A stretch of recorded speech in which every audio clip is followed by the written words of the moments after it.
क्या 160 मासूम बच्चियों के खून के दाग व्हाइट हाउस की इन दुआओं से धुल सकते हैं?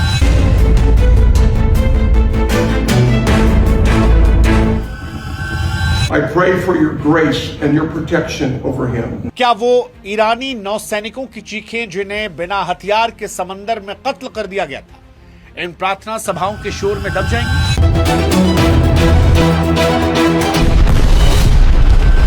Come back to one nation under God, indivisible, with liberty and justice for all.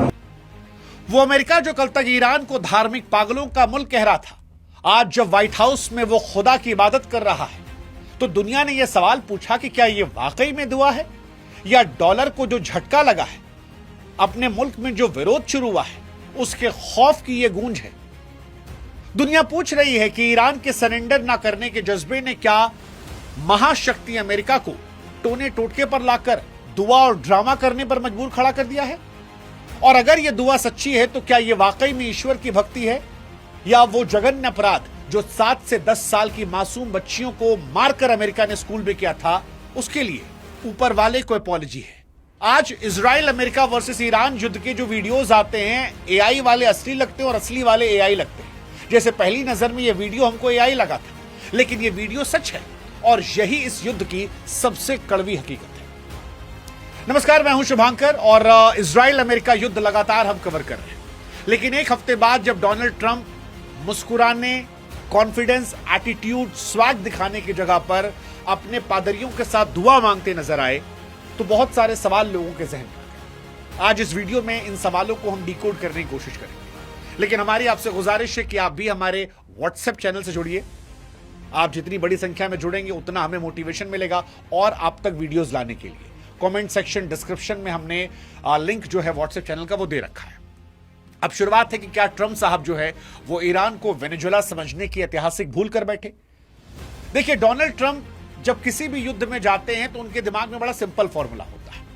पहले उस मुल्क कंगाल करो, उसकी जनता को उसके खिलाफ करो, फिर जो ऊपर से उसको हटा दो और फिर वो मुल्क तुम्हारा। उन्हें वेनेजुएला से लेकर बांग्लादेश में यह फॉर्मूला सक्सेसफुल होता नजर आया और वेनेजुएला आर्थिक पाबंदियों, धमकियों के बोझ तले चरमराते दिखा भी। डोनाल्ड ट्रंप की जो ये मैक्सिमम प्रेशर की कूटनीति है, उन्हें लगा कि ये ईरान में भी काम कर जाएगी। लेकिन अब जो तस्वीरें निकल कर आ रही हैं वो ये बता रही हैं कि तेहरान की गलियां कराकस जैसी नहीं है। शायद वो एक ऐसी सभ्यता से टकरा गए हैं जो हजारों सालों से दबाव में निखरना जानती है। खामनेई की मौत के बाद जब व्हाइट हाउस में जश्न था, तो शायद उसने डोनाल्ड ट्रंप को इस मुगालते में डाल दिया कि बिना नेतृत्व के ईरान ताश के पत्तों की तरह बिखर जाएगा, क्योंकि सबको तो मार दिया था, सब उस एक कमरे में थे। डोनाल्ड ट्रंप ने सोचा था कि वहां अपनी मर्जी की कठपुतली सरकार, जैसा उन्होंने वेनेजुएला में किया था, वैसा थोप देंगे। लेकिन हकीकत यह निकली कि ईरान की डीप स्टेट और रिवॉल्यूशनरी गार्ड इस संकट के बाद और खुखार। ट्रंप को यह भ्रम था कि वो मिसाइलों से एक जिद्दी कौम को सरेंडर करा देंगे, और आज ऐसा लग रहा है कि ये आग से खेलने की कोशिश उनके भी हाथ चला रही है, चेहरा बयां कर रहा है। अब सवाल ही इसके पीछे वजह क्या है? क्या हारमुज की लहरों में डूब रही डॉलर की बादशाहत? तो देखिए, युद्ध केवल मिसाइलों से नहीं लड़ा जाता, असली जंग तो तिजोरी की होती है। स्ट्रेट ऑफ हॉर्मुज जो वैश्विक तेल व्यापार की मुख्य नली है, वहां ईरान ने दुनिया और अमेरिकी डॉलर का कॉलर पकड़ लिया है। जब ईरान ने इस सक्रिय रास्ते पर पकड़ मजबूत की, अमेरिकी तेल टैंकरों की घेराबंदी शुरू की, तो केवल तेल की कीमतें नहीं बढ़ी, बल्कि पेट्रो डॉलर के उस वैश्विक भरोसे को तगड़ा डेंट लगा जिसके दम पर अमेरिका पूरी दुनिया पर राज करता है। ट्रंप की असली चिंता रूहानी या धार्मिक नहीं है। पैसा, ना बाप बड़ा, ना मैया, ना दोस्त, ना भैया। The only thing that matters to Donald Trump is रुपया, डॉलर, विशुद्ध रूप से पैसा। उन्हें पता है कि अगर हारमुज का रास्ता बंद हो गया तो अमेरिकी अर्थव्यवस्था ताश के पत्तों की तरह ढह जाएगी। इसीलिए कभी वो भारत से कह रहे हैं कि हम तुमको 1 महीना तेल खरीदने की परमिशन दे रहे, जाओ लेते रहो, दुनिया बवाल ना हो। व्हाइट हाउस की ये प्रार्थनाएं उस डर की गूंज लगती हैं जो डॉलर के गिरते ग्राफ और अमेरिकी बाजारों में मची हलचल को देखकर पैदा होती है। ये ईश्वर से प्रेम नहीं, डूबते आर्थिक साम्राज्य को बचाने की तड़प है, जिसने अमेरिका के घमंड को झटका तो दिया है और व्हाइट हाउस के सेकुलरिज्म को मजहबी सनक बदल दिया है। व्हाइट हाउस के अंदर जब मजहबी तस्वीरें निकल कर आई तो सवाल उठा कि अमेरिका का सेकुलरिज्म कहां चला गया भाई साहब? यहां पर क्या अमेरिका का चेहरा बेनकाब हुआ है जिसे वो पूरी दुनिया से छिपाता है कि बाहर से हम सेकुलर है लेकिन अंदर से हम भी मजहबी हैं, कट्टर है? क्योंकि अमेरिका वो देश है जो खुद को बड़ा मॉडर्न, साइंस वाला देश, धर्मनिरपेक्ष देश, लेकिन जब युद्ध आया, संकट आया तो वो भी वही पहुंचे। धर्म कर्म टोना टोटका तांत्रिक अनुष्ठान, हां उनके यहां पर पादरी हैं तो पादरियों के जरिए किया जा रहा है। वरना जो अमेरिका कल तक ईरान को धार्मिक पागलों का टोला कह रहा था, आज खुद मजहबी अखाड़ा क्यों बना है? और क्या यह अमेरिका की वैचारिक हार नहीं है?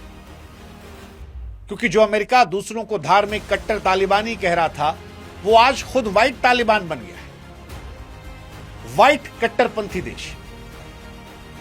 ऐसा थोड़ी ना कि सिर्फ दाढ़ी रखने वाला जो है वो कट्टरपंथी मजहबी होता है, शेव करने वाला भी तो हो सकता है ना भाई। उनके यहां मुल्ला जी पढ़ रहे थे, तुम्हारे यहां पादरी साहब पढ़ रहे हैं, हमारे यहां पंडित जी पढ़ रहे हैं। अंतर कैसे हुआ? ये किसी धर्म युद्ध से कम नहीं लग रहा, जहां अब ईसा मसीह के नाम पर मासूमों पर मिसाइल दागने का आशीर्वाद दिया जा रहा है। यह साबित करता है कि जब आपकी स्मार्ट मिसाइलें फेल हो जाती हैं तो आप भी उसी कट्टरपंथ का सहारा लेते हैं जिसे आप दूसरों के लिए खतरा बता रहे थे। डोनाल्ड ट्रंप आज तर्क और विज्ञान की जमीन खो चुके हैं और अपनी गद्दी बचाने के लिए मजहबी जुनून को ढाल बना रहे हैं। और यहीं पर सवाल है, क्या अमेरिकी स्मार्ट वॉर केवल मासूमों के कत्लेआम का एक जरिया है? देखिए, अमेरिका को हमेशा से बड़ा गर्व रहा है कि उसके पास ऐसी ऐसी मिसाइल हैं जो जहां वो चाहेगा वहीं जाकर हिट करेगी। उसकी तकनीक सुई की नोक जितना सटीक निशाना लगाती है। लेकिन जब ईरान के प्राइमरी स्कूल में 160 मासूम बच्चियों के अमेरिका ने चिथड़े उड़ाए, हाँ अमेरिका ने उड़ाए थे, वो मिसाइल जिसने उस स्कूल में हमला किया था वो इजराइल से नहीं आई थी, वो अमेरिका से आई थी। तो ये सवाल उठा कि कहां गई थी तुम्हारी तकनीक? 160 मासूम बच्चों को तुमने अपना दुश्मन बना दिया। यहां सवाल तकनीक से ज्यादा नियत का था, क्योंकि जिनेवा कन्वेंशन के मुताबिक ये युद्ध अपराध था। और यही सवाल हुआ कि आपकी अरबों डॉलर की तकनीक या तो फेल है या फिर आपने जानबूझकर सिस्टमैटिक मर्डर किया है ताकि ईरान के लोगों में दहशत पैदा किया जा सके। क्या अमेरिका के पास उस वक्त कोई किल स्विच नहीं था जिससे मिसाइल को हवा में नष्ट कर देते? क्योंकि 160 बच्चियों को मारकर आप उसे कोलेटरल डैमेज कहकर रफा दफा नहीं कर सकते। ये खूनी मैसेज था। अगर ये काम दुनिया का कोई और देश किया होता तो डोनाल्ड ट्रंप उसे मानवता का दुश्मन घोषित कर देते। आज अपने बच्चे की कहानी सुना रहे थे वो कि लियोनल मेसी आया है, उससे मिल लेना। वो क्यों भूल गए कि न जाने कितने बच्चों के खून उनके हाथों पर सने हुए हैं, वो हाथ जिनसे वो पादरियों के साथ बैठ के दुआ पढ़ रहे हैं। और क्या ऐसी दुआ कबूल होगी? बड़ा महत्वपूर्ण सवाल है। वैसे एक सवाल और भी है कि क्या डॉलर की दादागिरी दुनिया के लिए इकोनॉमिक टेररिज्म नहीं बन गया? क्योंकि अब अमेरिका का युद्ध केवल ईरान तक नहीं है। इससे पहले चाहे इराक में हमला करना हो या फिर लीबिया पे हमला करना हो, हर जगह पर जहां डॉलर पर बात आती है अमेरिका उस मुल्क को बर्बाद कर देता है। और क्या इसे दुनिया इकोनॉमिक टेररिज्म नहीं कह सकती?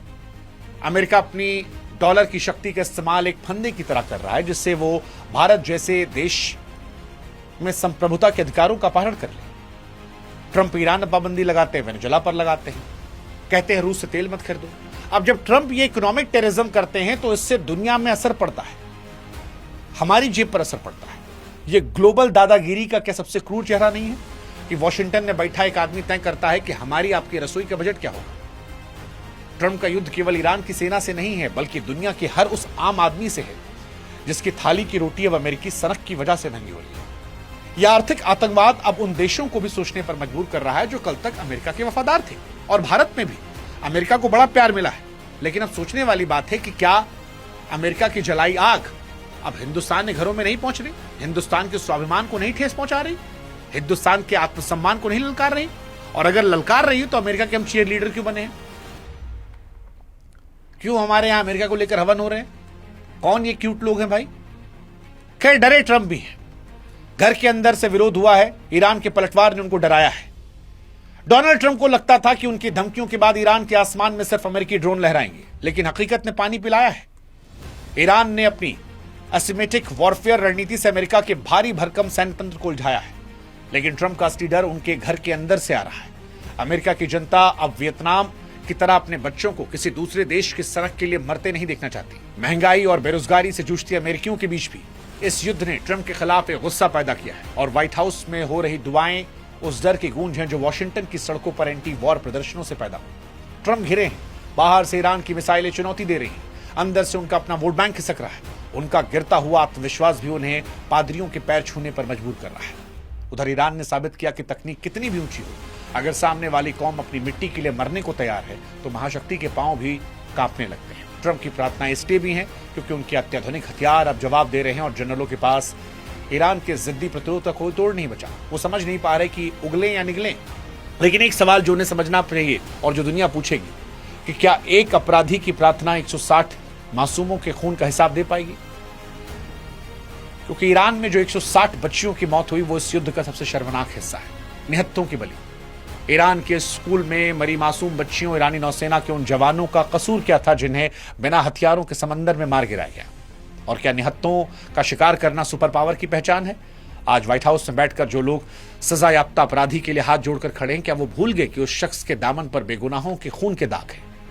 बाइबल की चेतावनी बिल्कुल सटीक बैठती है कि भेड़ की खाल में छिपे भेड़िए सबसे खूंखार होते हैं। प्रार्थनाएं चाहे जितनी भी कर लीजिए, लेकिन मासूमों का कातिल कभी इंसाफ से नहीं बच सकता। ये दुआओं का नाटक केवल एक पर्दा है ताकि दुनिया का ध्यान उस हत्याकांड से हट सके। और यह सवाल भी उठता है कि क्या ट्रंप की सनक मानवता को विनाश की ओर ले आई है? क्या ट्रंप की दुआएं शांति के लिए हैं, अपनी सजा से बचने का जरिया? जब एक ऐसा व्यक्ति जिसकी नैतिकता की कसौटी पर 0 अंक है, जिसका नाम एप्स्टीन फाइल जैसी गंदगी में डूबा हुआ है, वो व्हाइट हाउस में बैठ के ऊपर वाले की इबादत करता है, टोना टोटका करता है, ईरान के अंदर 160 बच्चियों को मौत के घाट उतारता है, समंदर में नेवी को मार देता है जो बिना हथियारों की थी, कहीं मैत्री देश से मिलने आई थी। तो ये सवाल उठता है कि इतिहास ट्रंप को कैसे याद रखेगा? ऐसे शासक के तौर पर जिसने अपनी सनक के लिए मासूमों को खून बहाया और जब हिसाब का वक्त आया तो मजहबी आडंबर के पीछे छिप गया। सवाल यह भी है कि क्या पूरी दुनिया एक ऐसे विनाश के मुहाने पर आ गई है जहां पर एक व्यक्ति तय कर सकता है कि वो दुनिया बर्बाद कर सकता है? क्या मानवता इस शख्स के पागलपन कितनी बड़ी कीमत चुकाने को तैयार है? और ये पूजा पाठ, इबादत, क्या इससे ऊपर वाला उसे माफ करेगा? सवाल बड़ा महत्वपूर्ण है। 160 मासूमों की जिंदगी सोचेंगे।